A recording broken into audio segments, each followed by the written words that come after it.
네, 안녕하세요. 박민정입니다. 지금 화면에 블로그 주소가 하나 보이실 거예요. 예, 이 블로그가 이제 지금 제가 하려고 하는 이 강의의 교재를 구하실 수 있는 곳입니다. 그곳에 가서 강의와 교재에 대한 안내를 받으시고 이 강의를 수강하시면 되겠습니다. 오늘이 첫 번째 동영상이기 때문에 교재를 조금 보여드리는 강의가 될 거고요. 두 번째 강의부터는 해설지와 답지 위주로 공개하면서 강의를 진행하려고 합니다. 교재의 첫 번째 화면, 표지를 보시면 이렇게 생겼습니다. 꽃이 그려진 게 보이시죠? 이 강의는 한국상담심리학회 상담심리사 2급 필기시험 주로 6월에 있고요. 이 시험을 대비한 강의로 총 6과목을 강의하게 됩니다. 천천히 따라오시면서 공부를 하시면 되겠습니다. 시험이 쉽지 않으니까요. 네, 공부를 좀 많이 하셔야겠죠. 조금이라도 도움이 되면 좋겠습니다. 바로 1번 들어가겠습니다. 자, 정상인을 대상으로 하며 교육적, 상황적 문제 해결과 의식 과정의 자각에 주력하고 설명, 정보 제공, 조언 및 지시를 더 많이 하는 것은 네, 상담입니다. 이렇게 문제가 나왔을 때 상담이라고 감으로 찍으실 수도 있고요. 그렇죠? 자, 우리는 지금 시험을 보고 있는 게 아니라 시험을 대비해서 공부를 하고 있는 거기 때문에 문제를 맞추는 것도 중요하지만 어떤 개념이 나오는지 보는 것도 중요합니다. 지금 1번 문제에 1번에 1번 보기, 생활지도, 심리치료, 상담, 생활교육, 슈퍼비전 이렇게 되어 있잖아요. 각각의 용어에 대한 정의를 모두 공부해 두시는 것이 공부하는 데는 더욱더 효과적입니다. 문제풀이 공부를 할 때는 시험이 임박해 있으면 빨리빨리 문제를 푸는 거, 문제를 최대한 많이 접해서 공부를 하는 게 필요하겠지만 아직 2월이잖아요. 이 동영상을 언제 보실지 모르겠지만 시간이 좀 있을 때는 이 문제 보기를 중심으로 공부하시는 게 굉장히 효율적입니다. 어쨌거나 모든 게 다 시험에 나오기 때문에 그렇습니다. 지금 오늘 1번부터 15번까지 할 건데요. 그 안에 이 생활지도나 심리치료나 생활교육이나 이런 거에 대한 정의가 다 나올 겁니다. 잘 따라와 보세요. 자, 2번으로 넘어가겠습니다. 자, 상담은 상담자와 내담자의 땡땡땡땡 관계를 통하여 새로운 학습이 이루어지는 과정이다. 상담은 내담자의 어떠한 것이 일어나는 과정이 포함되어야 하며 내담자의 문제 예방, 발달과 성장, 문제 해결을 달성하고 내담자의 삶의 질을 향상하기 위해서 노력하는 활동이다. 이 교재가요, 이렇게 이게 전문적인 어떤 학습 교재가 아니라 제가 자격증을 딸 당시에 스터디를 하던 자료입니다. 그래서 굉장히 허접하고요. 네. 이런 문제가 다 있어? 라고 생각하실 수 있어요. 분명히 그런 생각이 드실 거지만 이 네모가 있는 빈칸 채우기 문제는 책을 읽는다고 생각하시면 될 것 같아요. 이 네모칸은 전부 다 중요한 단어들이고 우리가 책을 그냥 한번 읽는 것보다 줄 치면서 중요한 단어의 동그라미를 치면서 읽으면 조금 더 기억이 잘 되잖아요.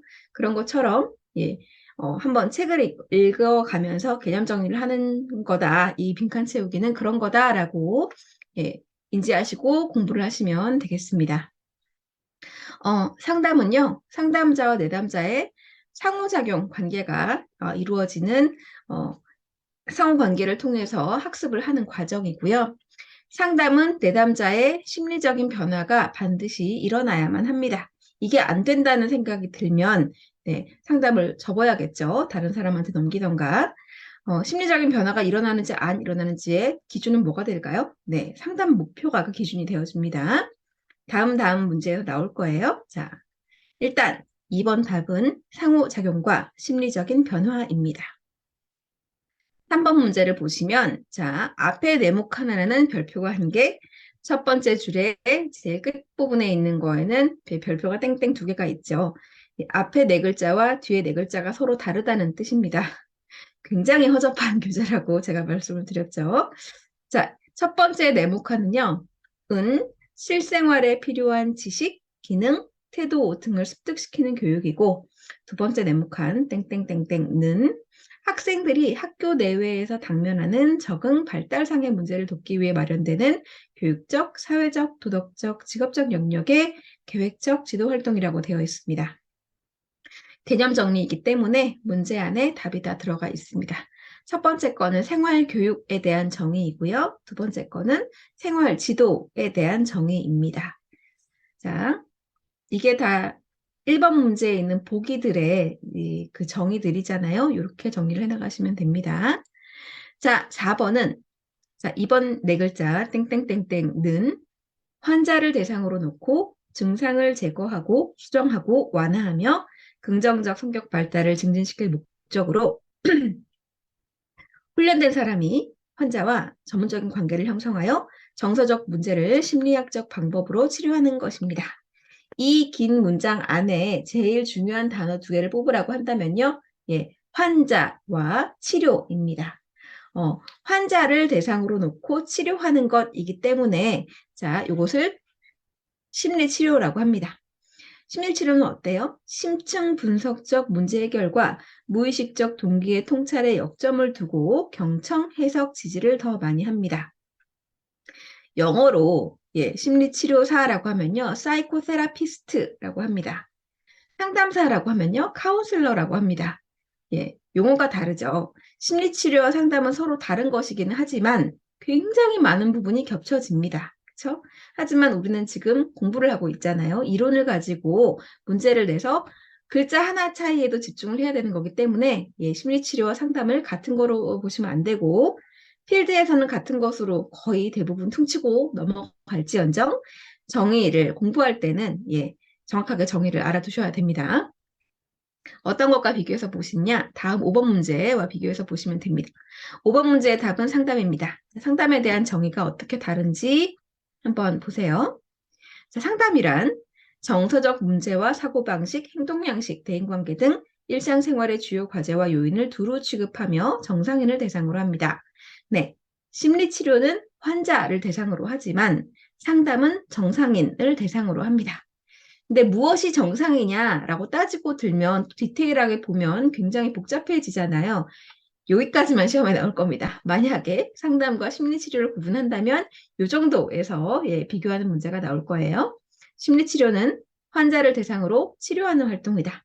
상담은 정상인을 대상으로 정서적 문제와 사고방식, 행동양식 등등 일상생활의 주요 과제와 요인을 취급한다.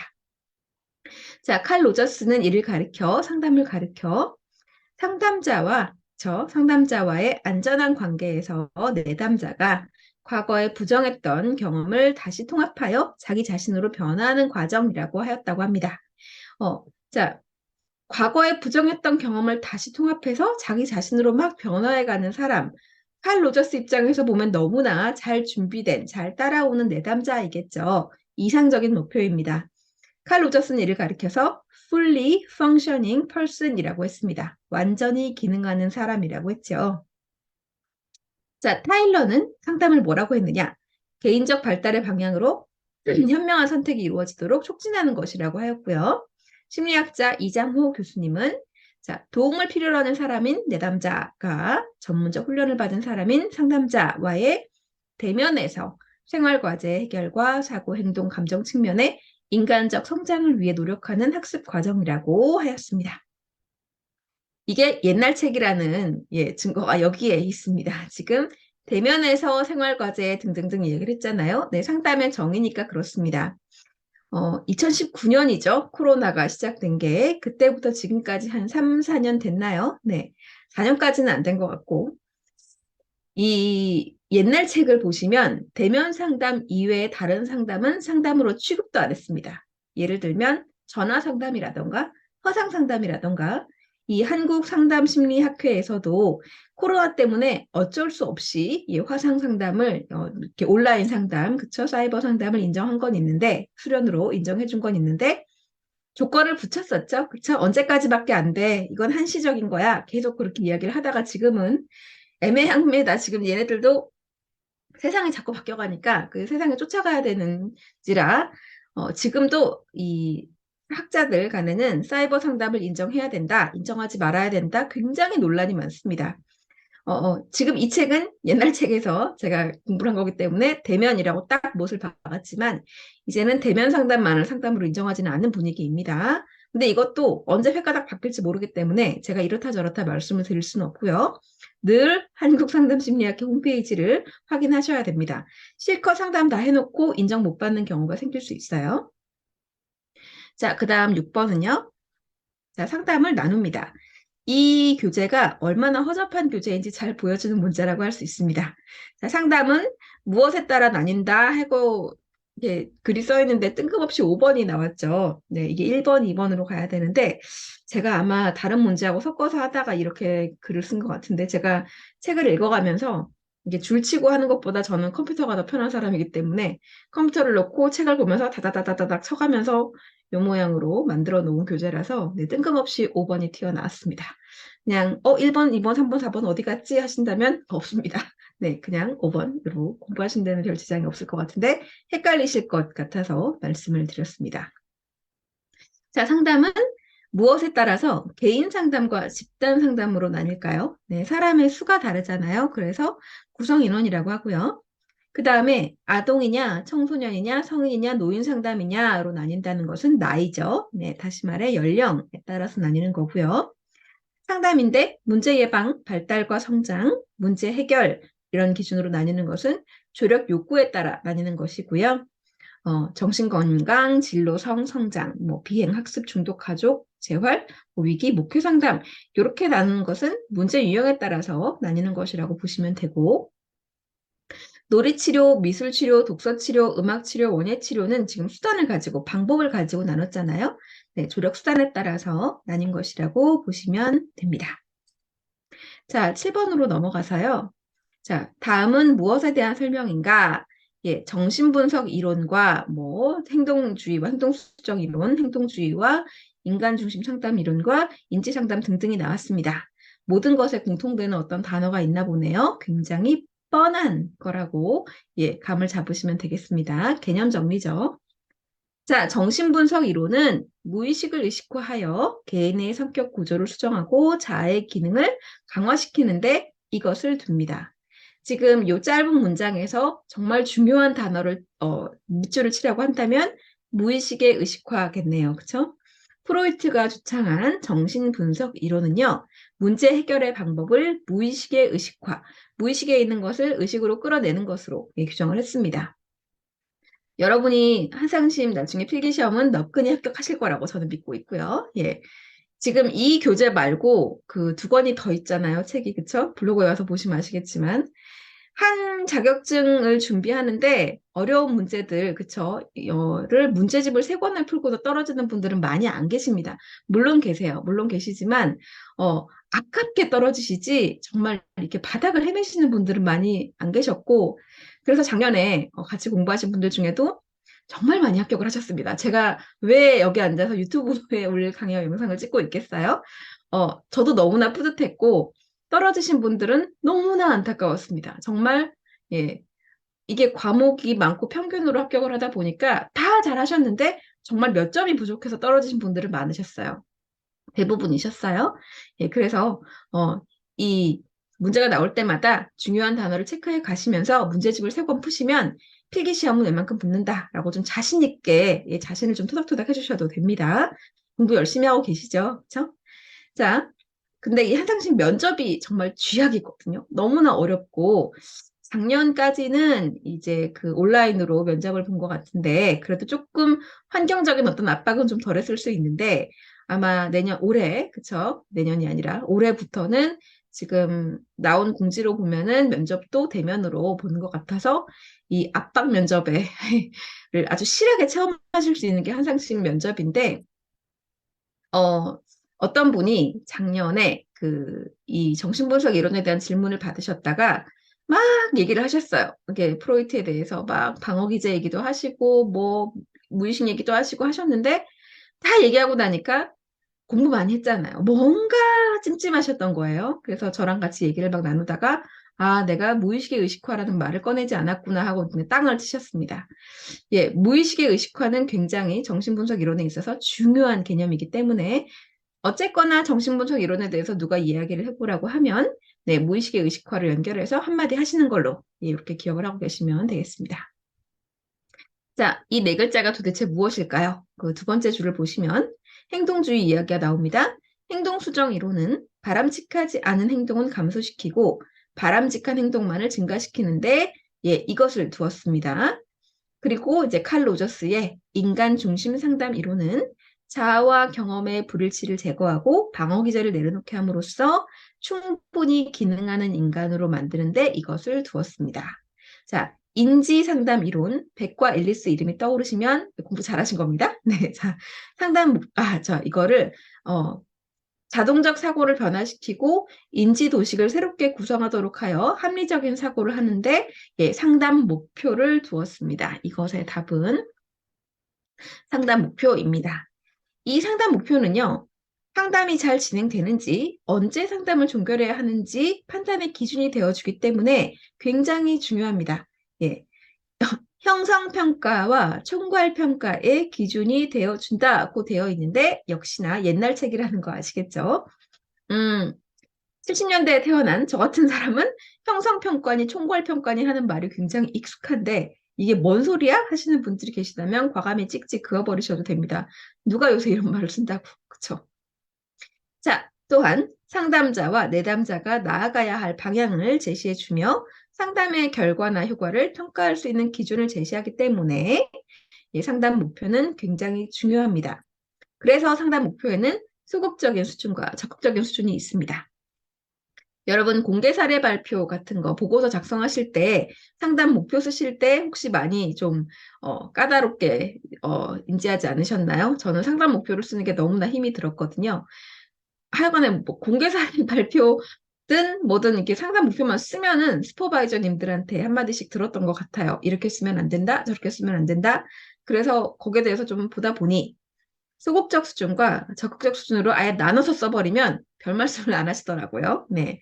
나 그만큼 노력했다라는 어떤 이게 호소가 되는 것 같기도 하고 그렇습니다. 일단 요 소극적 수준과 적극적 수준은 둘 다 이해를 좀 해두시는 게 필요하고요. 보겠습니다. 소극적 수준의 상담 목표로는 심리적 또는 사회적 갈등 해소, 병리적 요소의 제거 및 치료를 말하는 문제 해결이 일단 있고요. 개인의 욕구와 환경 간의 갈등을 해소하여 균형과 조화를 이루는 적응이 있습니다. 근데 너무 적응만을 강조하면 상담을 너무 이 내담자를 환경에 적응하는 걸로만 이끌고 가면 어떻게 되느냐? 인간을 환경에 순응시키려는 무리함을 가져올 수 있어서 상담이 산으로 갈 수 있습니다. 그렇죠? 그 다음에 두 번째 내목하는 예방인데요. 두 번째 두 글자 내목하는 문제와 병리 현상의 발생을 사전에 막는 것을 의미하는데 너무 예방만 지나치게 강조하는 상담이 될 경우 개인의 잠재적 능력 개발을 무시하는 결과를 낳습니다. 그러니까 아무것도 하지 않으면 물론 아무 일도 생기지 않겠지만 발전도 못하게 되잖아요. 그렇죠? 너무 예방만을 강조하면 안 된다. 그렇다고 너무 환경에 적응만을 강조하는 것도 안 된다. 상담 목표의 성격이겠네요. 그렇죠? 그리고 이 적극적 수준의 상담 목표는요. 신체적, 심리적, 사회 문화적으로 발달하여 통합된 인격체를 갖도록 하는 전인적 발달이 있고요. 개인의 가능성을 일깨워내는 자아 실현이 있고 개인이 안정되고 건강한 삶을 살도록 하는 개인적 강령이 있습니다. 아무리 봐도 옛날 책이라는 느낌이 팍팍 오시죠? 그쵸? 요새 뭐 누가 이런 말을 쓴다고? 그렇긴 한데, 이제 소극적 수준과 적극적 수준의 상담 목표를 비교해 보시면 소극적 수준이 조금 더 구체적이죠. 그쵸? 소극적 수준이 조금 더 구체적이고 적극적 수준은 좀 멀리 볼 수 있는 굉장히 좀 이상적인 어떤 목표라고 이렇게 감을 잡으시면 되겠습니다. 자, 그 다음에 9번 문제인데요. 상담자가 스스로를 성숙하게 관리하고 인간과 삶에 대한 이해와 정서적 통합성 등 삶의 지혜와 경험을 쌓아야겠죠. 그쵸? 자, 이렇게 해야만 합니다. 이것은 상담사의 자질이긴 한데 어떤 카테고리에 들어가는 자질이냐를 묻고 있습니다. 이 상담자가 이런 사람이어야 한다, 저런 사람이어야 한다. 상담자는 이러이러해야 한다, 저러저러해야 한다라는 것은 이 한국상담심리학회 홈페이지에 가시면 윤리 규정이 있습니다. 그 윤리 규정이 그냥 윤리 규정이겠지 하고 보셨다가는 저처럼 뒤통수를 맞으실 수 있습니다.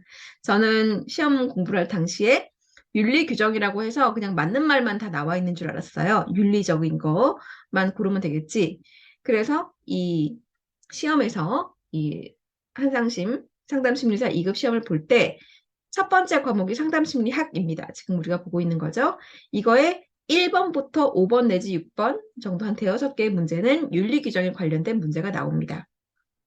저도 자격증을 딸 때, 뭐, 윤리 규정 문제라니까 그냥 점수를 주려고 하나 보다. 그럴 리가 없죠. 네, 한상심이 절대로 그렇게 만만하게 점수를 주려고 문제를 내는 곳이 아니었습니다. 네.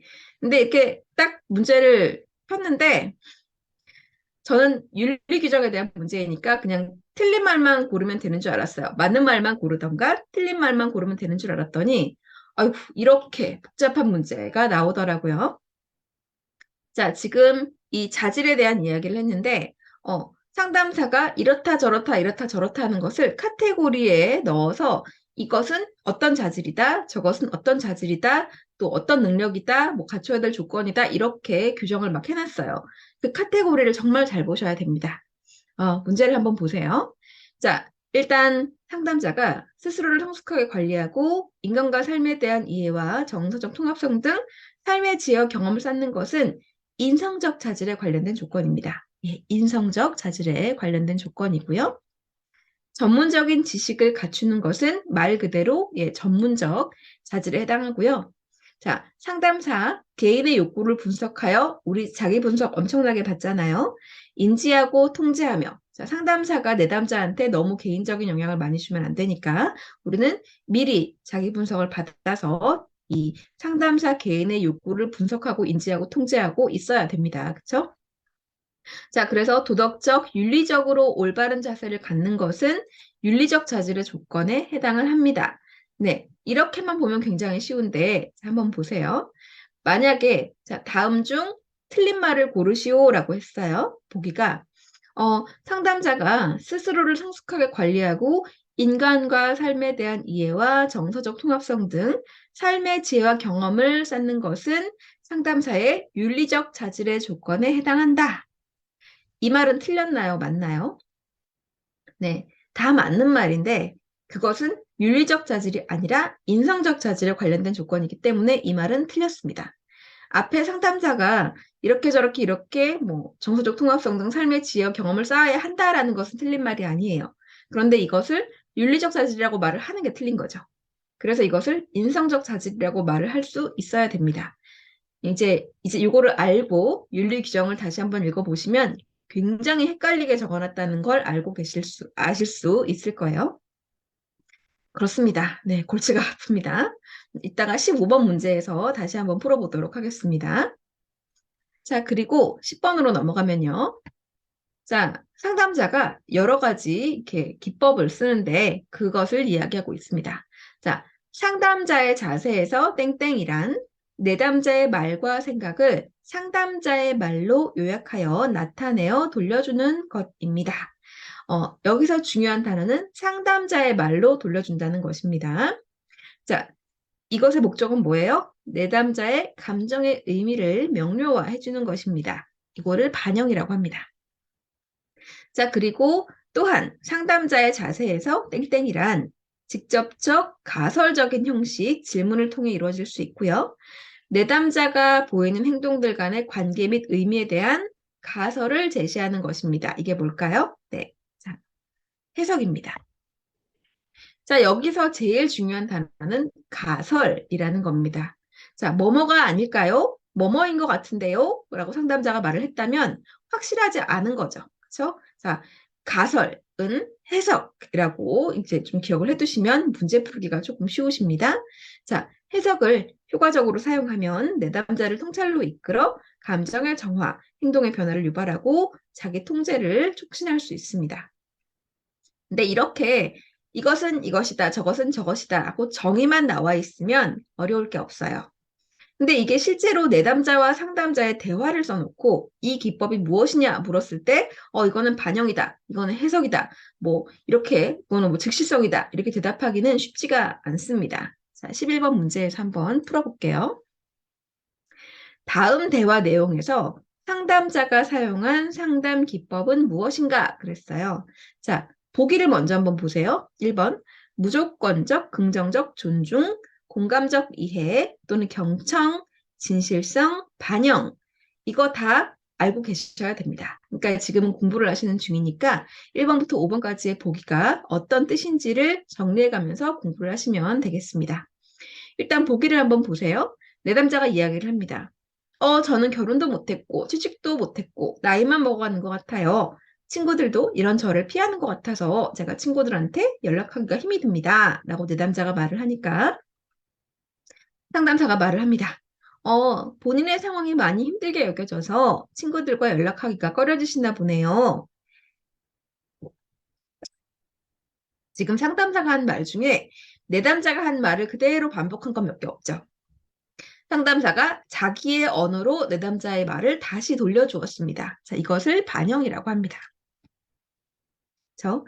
이런 식으로 이렇게 응용해서 문제가 나오면 그 개념을 정확하게 이해하고 있어야만 자신 있게 풀 수가 있습니다. 안 그러면 아리까리해서 이건가 저건가 많이 헷갈리게 되어 있어요. 자, 12번으로 넘어가 보겠습니다. 자, 내담자를 이해하고 평가하는 경우 내담자가 자기 자신과 자신의 상황을 얼마나 잘 이해하고 있는가 보는 것을 요거라고 합니다. 요거를 어떻게 알게 되느냐? 사건의 연관성, 사건의 바른 인식, 다른 사람, 대인관계에 대한 민감성 등을 통해서 평가할 수 있는데요. 바로 통찰력입니다. 통찰. 통찰의 힘이 높은 내담자가 오면 상담자가 조금 편해지죠. 그렇죠? 자, 13번으로 넘어가겠습니다. 심리 검사로 내담자를 평가할 경우 내담자에 대해서 상담자와의 땡땡과 땡땡땡땡이 이루어지며 인지적 과정, 정서 상태, 동기 수준과 욕구 체계, 대인관계 양식 등은 요거 자체로 측정될 수 있다. 네. 두 번째 네모칸에 나와 있는 거 네 글자는 이 심리 검사라는 거 아시겠죠? 위에 면담과 행동 관찰 요거가 조금 중요한데요. 조금, 네. 용어는 좀 쉬울 수 있는데, 드릴 말씀이 좀 있습니다. 자, 뭐냐 하면요. 우리는 이제 상담 심리학을 하잖아요. 그래서 상담을 하기 때문에 이 임상 쪽에는 좀 취약할 수 있습니다. 그래서 우리는 이제 이상 심리학과 이 심리 검사까지 공부를 열심히 좀 해야 하는 운명에 놓여 있는데요. 그렇게 해서 많이 공격을 받는 부분이기도 하죠. 그래서 사실 상담 심리사다 하셔도 임상 심리 공부는 끊임없이 계속해서 해 나가셔야만 됩니다. 그런데 이 심리 검사가 빠질 수가 없잖아요. 그러니까 심리 검사를 할 때, 예를 들어서 내담자한테, 온라인 코드 발송했어요. 또는 검사지를 좀 바쁘시니까, 내담자들이 바쁘시니까, 검사지 드릴 테니까 집에 가서 해오세요. 라고 하는 경우가 굉장히 많습니다. 필드에서는 굉장히 많아요. 그쵸? 그리고 이놈의 코로나 때문에 이게 지금은 거의 일상적인 어떤 루틴이 되어버린 것 같아요. 우리는 휴대폰을 항상 손에 쥐고 있기 때문에 온라인 코드를 발송해서 내담자가 검사를 해서 그냥 이렇게 그 검사지를 이렇게 상담사가 받아서 다음 상담에 해석 상담을 하면서 만나는 경우가 대부분인데요. 음, 아주 우리는 지금 시험을 보려고 하고 원론에 치우쳐서 이야기를 해보자면 이것은 제대로 된 검사가 아니라고 할 수 있습니다. 여러분 수련하시면서 이렇게 지금은 그러니까 코로나 때문에 지금은 수련하는 모습이 어떤지 모르겠지만 예전에 저도 인턴을 할 때는 항상 내담자가 이제 센터에서 하니까 그 와서 심리 검사지를 받아서 체크하고 있는 모습을 1시간이고 2시간이고 앉아서 계속 지켜봤었거든요. 예, 쓸데없는 시간이 아니었어요. 그때 앉아서 휴대폰으로 게임하거나 딴짓하거나 하시면 안 되고 정말 내담자만 관찰을 했어야만 합니다. 제가 이제 인턴을 벗어나서 제가 내담자를 다른 분한테 리퍼하거나 또 소개를 했을 때 그렇게 하시는 분들이 많아서 제가 정말 깜짝 놀란 적이 있는데, 뭐, 상황에 맞춰서 그렇게 하시는 분들이 계시더라도, 무엇보다 한상심의 면접 같은 데 가시면 그렇게 했다는 걸 절대로 얘기하시면 안 됩니다. 예를 들어서, 자, 수련 기록에, 우리 지금 수련 수첩 열심히 채워가고 계시죠? 수련 기록에는요, 내담자에게 검사지만 떨렁 주고 검사를 해오라고 했다는 내용이 있으면 안 됩니다. 네. 어쩔 수 없이 그렇게 했더라도 절대로 그것을 그렇게 했는데 왜요? 이렇게 인정하시면 안 돼요. 면담과 행동 관찰은요, 빼먹어도 되는 게 아닙니다. 이 검사의 종류에 따라서 조금 다를 수는 있어요. 뭐 MMPI라던가 TCI라던가 MBTI 같은 경우는 네, 온라인 코드를 발송하고 내담자가 시간이 날 때 체크해서 보내는 게 지금 일상이 되어 있어요. 이제 그게 형식이 그렇게 되어 있기 때문에. 하지만 그림 검사 같은 거 HTTP라던가 뭐 KFD라던가 이런 검사를 하실 때는 그림 그려서 들고 오세요라고 하시면 절대로 안 됩니다. 근데 그렇게 하시는 분들이 계세요.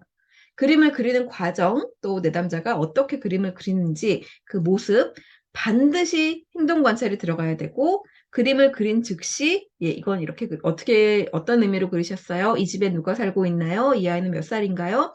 반드시 질문이 들어가야 하기 때문에, 예, 특히나 그런 투사적 검사를 할 때는 면담과 행동 관찰이 반드시 들어가 있어야만 합니다.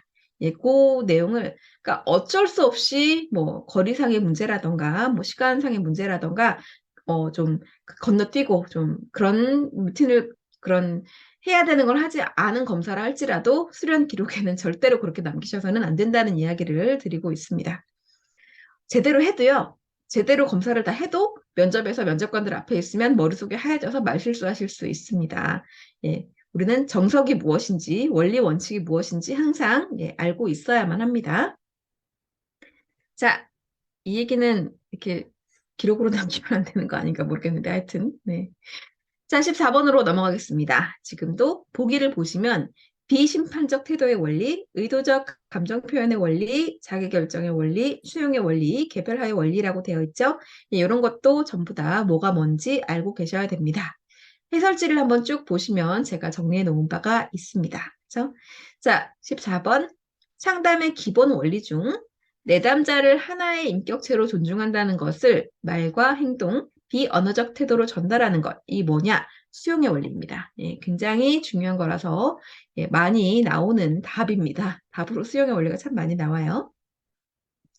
자, 그 다음 15번으로 가시면요. 제가 아까 상담자의 자질이나 뭐 상담자가 갖추어야 하는 어떤 조건 같은 게 윤리 규정에 많이 나와 있다고 말씀을 드렸는데, 이런 식으로 문제를 만들어서 풀어보시면 조금 더 잘 익히실 수 있고, 15번은 비교적 쉬운 문제입니다. 한번 보겠습니다. 다음 중 상담자의 자질에 해당하지 않는 사항은, 네. 1번, 심리검사를 실시하고 해석할 수 있는 능력을 갖추어야 한다. 맞습니다. 발달 심리, 성격 심리, 이상 심리 등 전문적인 지식을 갖추어야 합니다. 맞습니다. 1번과 2번은 상담자의 전문적 자질에 해당합니다. 3번, 상담자는 인간 문제를 다루는 데 있어 열의와 신념이 있어야 한다. 맞습니다. 이것은 무슨 자질에 들어갈까요? 네, 인성적 자질에 들어갑니다. 그리고 4번, 내담자를 도와줄 수 없을 때는 예, 안녕히 가세요 하고 우리 다시 만나지 맙시다 하면 안 되겠죠. 예, 도울 수 있는 다른 방법을 적극적으로 찾아야만 합니다. 자, 이것은 윤리적 자질에 들어갑니다. 5번, 상담사는 내담자와 늘 함께할 수 있도록 여유가 있어야 한다. 네, 해당 사항 없습니다. 이렇게 좀 뻔하게 틀린 말이 나오면 빨리 풀고 그냥 다음으로 넘어가세요. 그런 건 정말 한상심이 웬일로 점수를 주려고 하는 문제일 수 있기 때문에 정말 틀린 말이 있으면 고민하지 마시고 체크하시고 넘어가시면 되겠습니다. 자, 여기까지가 오늘 영상의 끝입니다. 15번까지 한번 풀어봤고요. 다음 영상부터는 16번부터 풀어보도록 하겠습니다. 고생 많으셨습니다. 다음 영상에서 뵙겠습니다.